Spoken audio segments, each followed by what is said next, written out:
Hey guys, welcome back to the channel. This will be part 2 on the 2004 M3 from Florida. George, this is your computer already fixed. I'm doing just a short video to show now that we will have communication and everything will be working now properly. If you have not seen the first part, I will put the link in the description of this one so you can see what the problem was.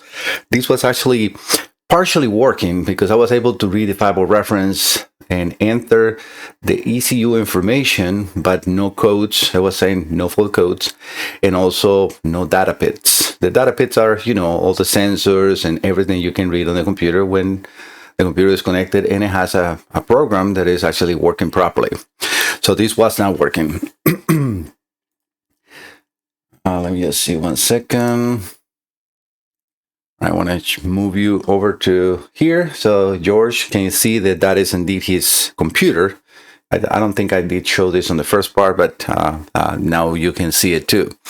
All right, I'm going to move you to the screen in here. So if you have a computer, any computer, European, domestic, or Asian, I work in all of them, and also ABS modules in most of them. Just please look into my website, Mike Salazar Diagnostics. I'm going to put the website at the beginning of the title on this video so you can find it pretty easy. Then you can just copy and paste it into your web browser, and then this will be the website. If you have a module that you need to repair, you have two options in here on the white box. You can click in there and that will download a form that you can fill and then add it in the box with the module or modules and then send it for repairs. If you want to send me an email, click on the black box that says click here to email us. That will open your email browser and then you can send me an email that will put immediately my email in there. Or you can use the blue box that says let's chat. I also put on the upper left corner my email, my telephone, and also a link to the channel. By the way, if you have not subscribed to the channel, please do. Like that, you keep up to date with all the new news that I will be sharing in YouTube. And I have also a shipping address in here on the center, on the bottom of the screen.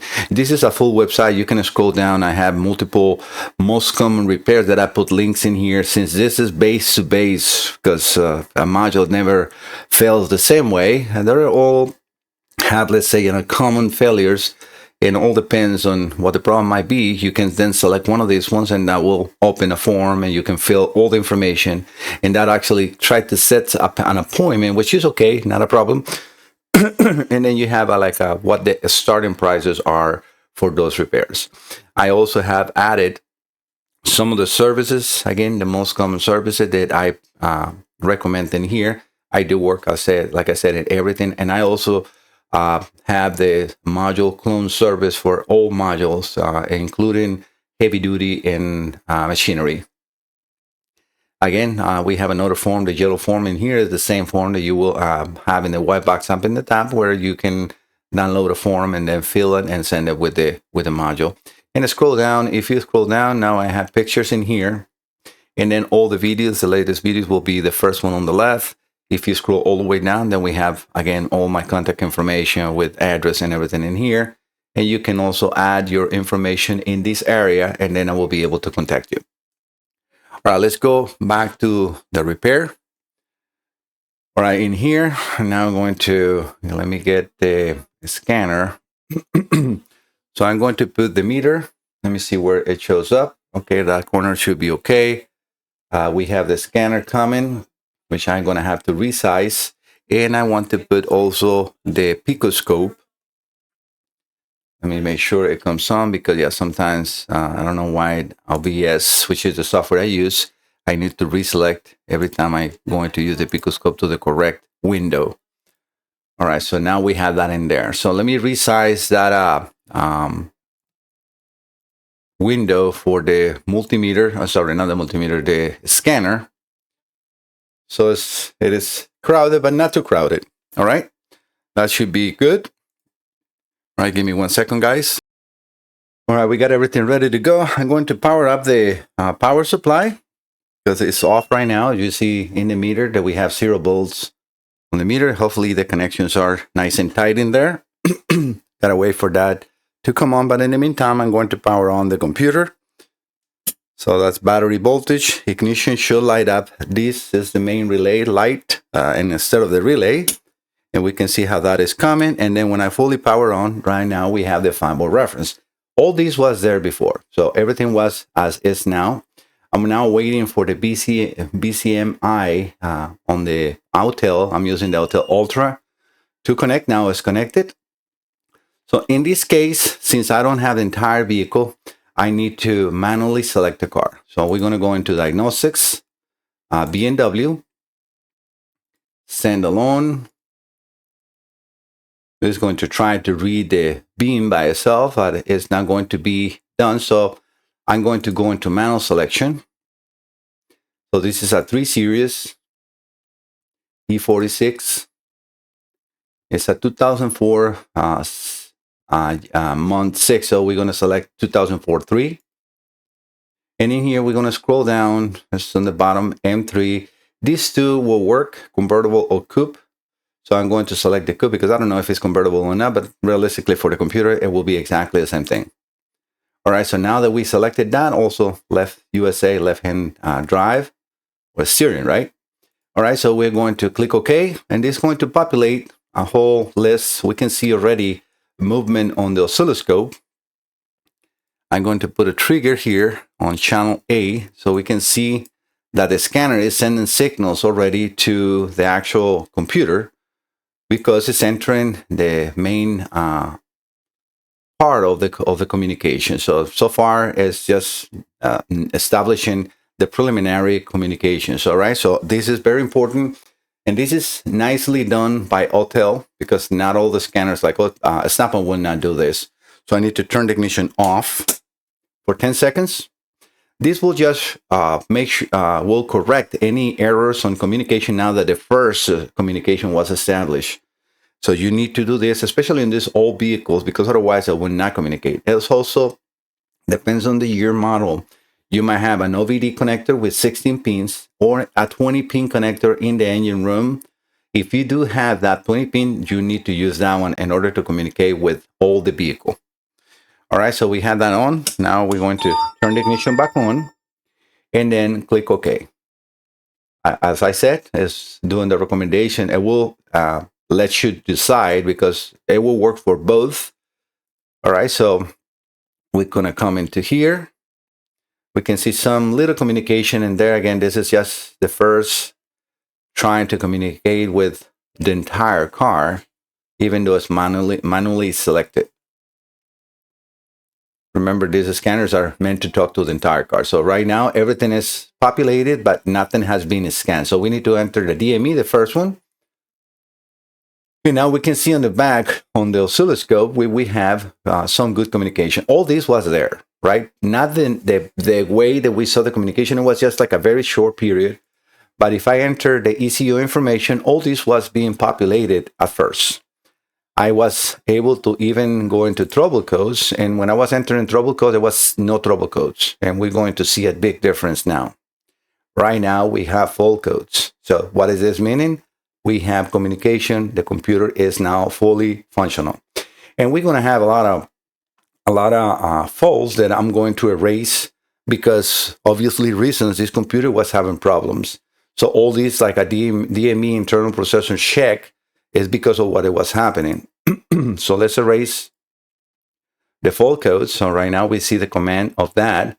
And now the DME processor is gone, which is good. That means that we did solve the situation of the internal processor and memories not being able to talk. And that was actually the problem with this computer.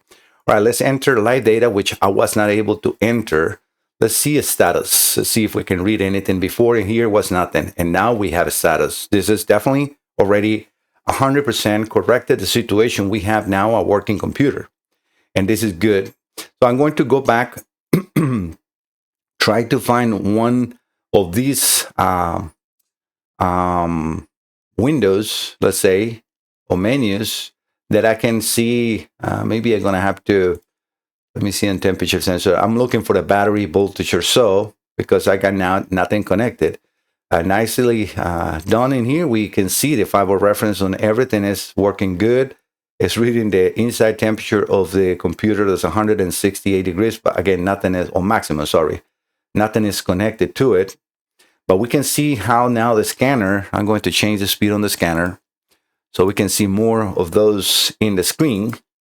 Now we have a steady communication going on in between the scanner and the computer.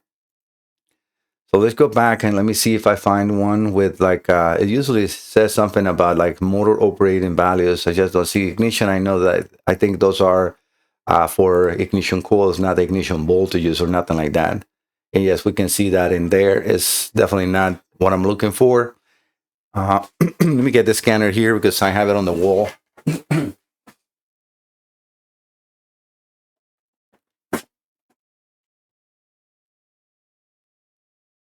Because in order to change that menu, I have to actually manually do it. Idle, synchronization, adaptation. So no, that's not the one I want.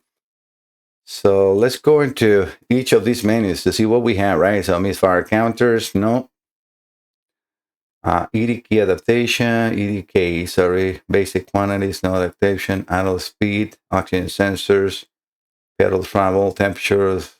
Well, there's not really one that shows the voltage.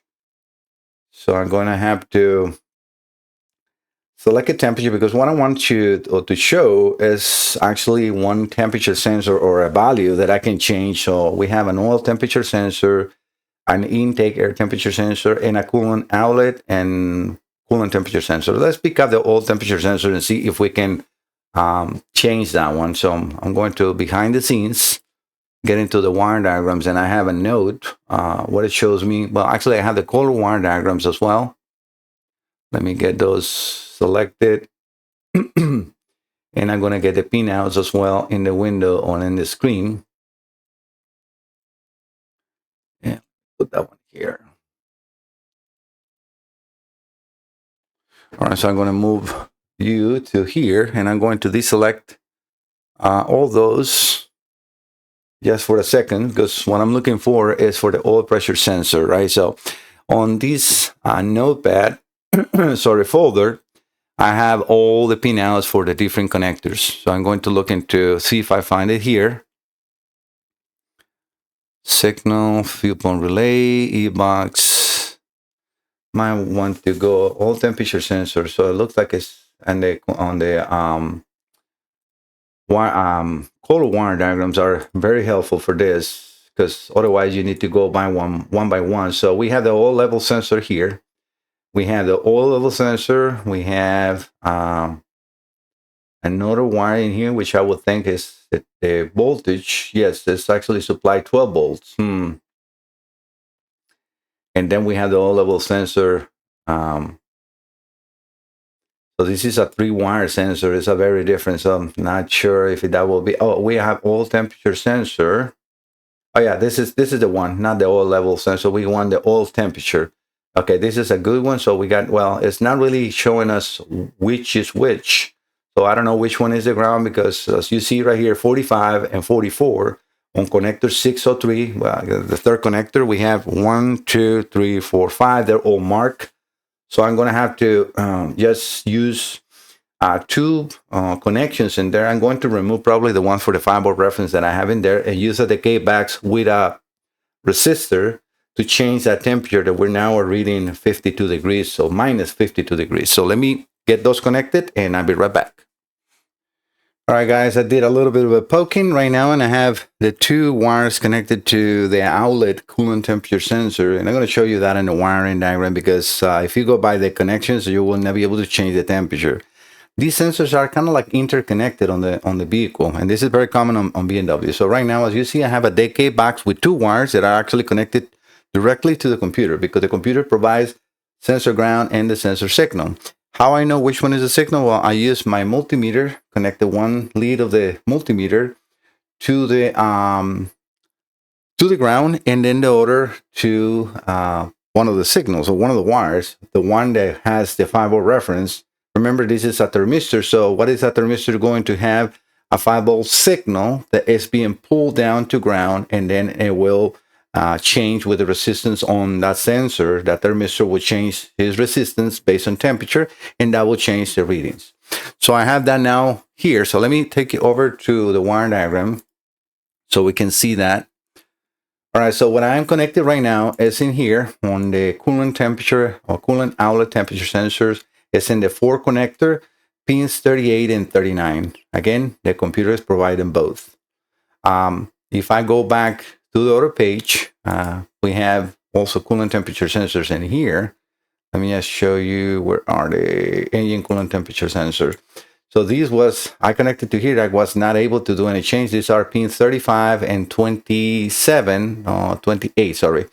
On the connector number 3, nothing happened, nothing changed. I'm like, oh, okay, so now that I connected over to just that coolant temperature outlet sensor, that is taking care of everything. So if the computer has this signal, will calculate all temperature and coolant temperature based on that outlet, and it will set up a value on the other pits. And we will see this on here just to make it a little less crowded. So I'm going to put the meter.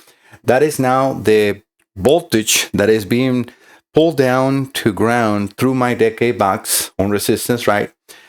And I have 370 ohms, and it's pulling it out from 5 volts to 1.5. And that is now being converted to, as you see there, oil temperature of 163.4, intake air temperature of 140, coolant temperature outlet 160.3, and 60.3 on both of them. And we can see the voltage is around, correct? We got 1.35 on the bottom of that, those data pits. I can make that a little bigger so you guys can see. Now, I don't think the computer look is that important, so I can make that a little bigger. Let me help you guys so you can see more. On the scanner, I can make it a little bigger so you can see the data pits from the distance better.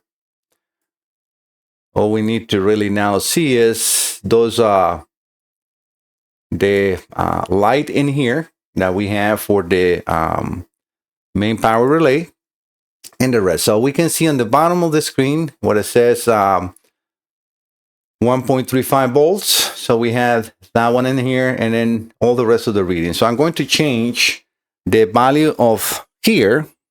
I'm going to go higher to see what is the change. So we're going down in temperature, and we can see that. So we got 140. And we can see the voltage changing as well. So this is what I have that multimeter connected to the signal on that thermistor. And we can see how now we went from 1.5 to 2.2. The computer voltage is very close to what the reality is. Remember, that is all converted data. But we can see how all the data pits are now reading 100%. So what does this mean, George? We have a completely functional computer. The proof is now on my video. And this is the reason I do this, because I don't want to have anything that might be guess. Did you check? Was this right? Wasn't right? No, this is now a fully functional computer. Before it was no start, no communication. We have 5 reference, but definitely the computer wasn't providing data. And that was because it was almost desoldered memories. There was a lot of components in this computer that needed to be resoldered. I did replace diodes and capacitors, which I always do because I'm going to give them a warranty. All my warranties are covered for, I do cover components if a component fails that I replace, right? Water damage or burn components are not covered under my warranty. And why they're not covered? Well, a burn component doesn't burn because it failed. It burned because something in the car shorted out and then end up burning the computer. And that is why I don't cover those. And I want to be completely transparent. I always do, and this is what I do, all these videos and everything, because I want to show transparency with my customers and with all my viewers, how different my business is from anything that you will be coming or encounter in the web. There is no other company in the world that provides the service that I do. Why? Because most of those companies, what they do is either replace a computer and send one that they found in a junkyard, and they change the bean or program it to you and see if it works. That's number one. Or secondly, they replace, let's say, the normal drivers like injectors or coils that sometimes are easy to find, and they can replace that. Those are, almost anyone can find and replace those in some of the modules, not in all the modules. But yeah, when they come into something like this, they will not. They will just destroy your module. And I have found, multiple computers that I am not able to repair because they were already in the hands of somebody else. Hopefully you watch this video before you fall into the trap and you get your module to a specialist, a professional like me, that will take care of your component and get you back a fully working computer. All right, guys, thank you so much. See you next time. Bye-bye.